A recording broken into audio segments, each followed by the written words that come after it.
स्वतःचं अस्तित्व फक्त कर्तव्य की स्वतःची ओळख. नमस्कार सखींनो. हो सखींनो, आजचा व्हिडिओ खास तुमच्यासाठी. कशा आहात तुम्ही? आज मी तुमच्याशी अगदी मनापासून बोलायला आलेली आहे. मला सांगा, शेवटचं तुम्ही स्वतःसाठी मनसोक्त कधी हसला होतात? असा कोणता दिवस आठवतोय का जेव्हा तुम्ही आरशात बघून स्वतःला म्हटलं असेल किंवा आज मी खूप छान दिसते किंवा आज मी माझ्या आवडीचं काहीतरी केलंय? खरं सांगू, आपलं आयुष्य कसं झालंय माहिती आहे का? आपण एका अशा रेल्वेसारख्या झालोय जिचे डबे म्हणजे आपली नाती आहेत. आपण इंजिनसारखं सगळ्यांना उडत नेतोय, पण आपलं स्वतःचं स्टेशन कोणतं आहे हेच आपण विसरलोय. आजचा हा व्हिडिओ फक्त तुमच्यासाठी आहे. यात आपण पैसा, नोकरी किंवा कमाई याबद्दल बोलणार नाही आहोत. आज आपण बोलणार आहोत तुमच्या हरवलेल्या आनंदाबद्दल आणि तुमच्या अस्तित्वाबद्दल. जेव्हा आपण लहान होतो तेव्हा आपली किती स्वप्न होती ना. कोणाला खूप वाचायला आवडायचं, कोणाला रांगोळी काढायला, तर कोणाला फक्त पाऊस बघत बसायला आवडायचं. मग लग्न झालं, घर आलं, मुलं झाली आणि हळूहळू आपली स्वप्न कपाटातल्या जुन्या साड्यांसारखी आत कुठेतरी दडपली गेली. आज तुमची ओळख काय उरली आहे? अमुक अमुकची आई किंवा अमुक अमुकची पत्नी किंवा त्या घरची सून. ही सर्व नाती फार सुंदर आहेत, पण या नात्यांच्या पलीकडे तुमचं स्वतःचं एक नाव, तुमची एक स्वतंत्र विचारधारा आहे. तुम्ही फक्त एक मॅनेजर म्हणजे व्यवस्थापक नाही आहात जी फक्त घर चालवते, तर तुम्ही एक जिवंत व्यक्तिमत्व आहात ज्याला मन आहे, भावना आहेत. आपल्या समाजात आदर्श स्त्री कोणाला म्हणतात? जी स्वतःचं दुःख कोणाला सांगत नाही, जी स्वतःच्या सगळ्या आवडीनिवडी जपून सगळ्यांसाठी सगळ्यांच्या आवडी जपते. पण सखींनो, हा त्याग नसून स्वतःवर केलेला अन्याय आहे. कधी कधी आपल्याला खूप थकवा येतो, कशातच लक्ष लागत नाही, चिडचिड होते. हे का होतं? कारण आपलं मन उपाशी असतं.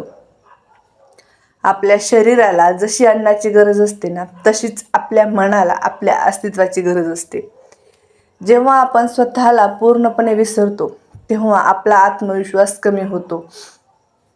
आपल्याला वाटायला लागतं की मला आता काहीच जमणार नाही. पण हे खरं नाहीये. तुमच्या आतला तो जो आवाज आहे ना, तो फक्त धूळ खात पडलेला आहे. तो संपलेला किंवा नष्ट झालेला नाहीये. सगळ्यात आधी जाणून घेऊयात की अस्तित्व म्हणजे काय. अस्तित्व म्हणजे फक्त बाहेर जाऊन काम करणं नव्हे, बाहेर जाऊन पैसा कमवणं नव्हे, तर अस्तित्व म्हणजे स्वतःचं मत असणं, घरातल्या निर्णयात स्वतःला काय वाटतं हे ठामपणे मांडता येणं, स्वतःच्या आवडीनिवडी जपता येणं, दिवसभरातला थोडासा तरी वेळ फक्त स्वतःच्या आवडीनिवडीसाठी देणं. मग ते वाचन असो किंवा शांतपणे गाणी ऐकणं असो किंवा आणखीन कोणत्या गोष्टी असो. त्यानंतर स्वतःचा आदर करणं. जेव्हा तुम्ही स्वतःचा आदर कराल तेव्हाच घरचे तुमचा आदर करतील. नाही म्हणायला शिकणं.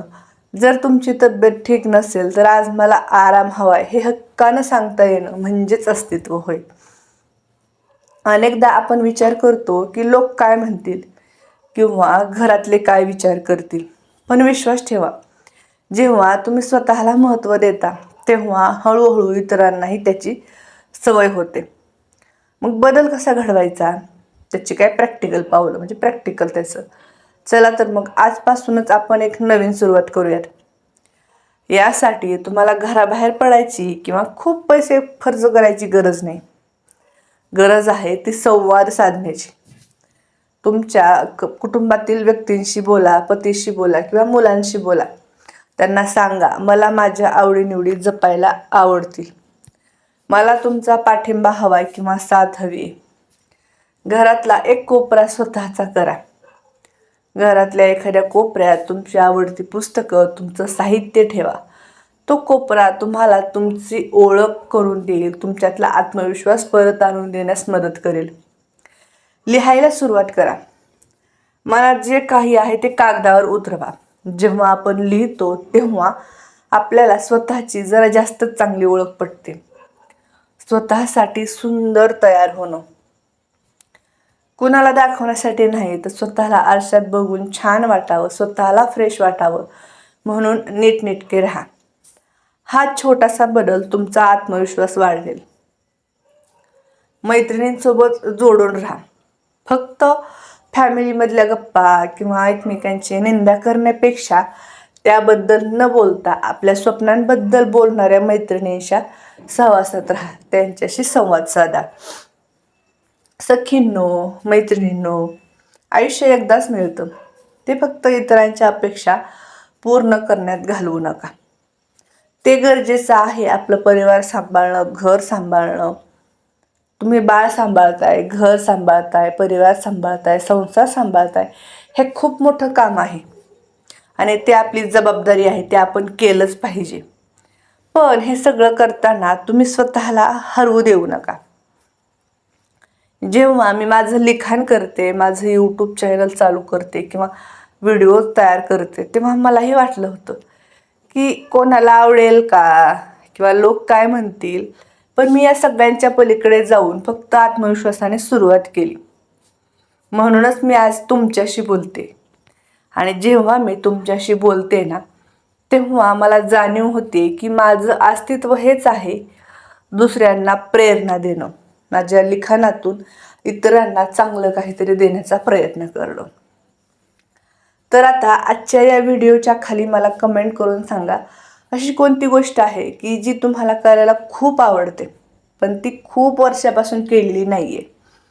त्यामुळं स्वतःला एक वचन द्या, या आठवड्यात ती गोष्ट मी नक्की करेल. स्वतःवर प्रेम करा, स्वतःचा शोध घ्या. तुम्ही खूप खास आहात हे विसरू नका. आणि हा व्हिडिओ तुमच्या प्रत्येक सखीला शेअर करा, जिचं अस्तित्व घराच्या भिंतीत कुठेतरी हरवलंय. पुढच्या वेळी अशाच एका सुंदर विषयावर बोलूयात. कोणत्या विषयावर बोलायचं हे सुद्धा तुम्ही कमेंट करू शकता. तोपर्यंत स्वतःच्या अस्तित्वाची अग्नी तेवत ठेवा. तोपर्यंत नमस्कार, हरे कृष्ण, काळजी घ्या. भेटूयात पुढच्या व्हिडिओमध्ये. चला, बाय बाय.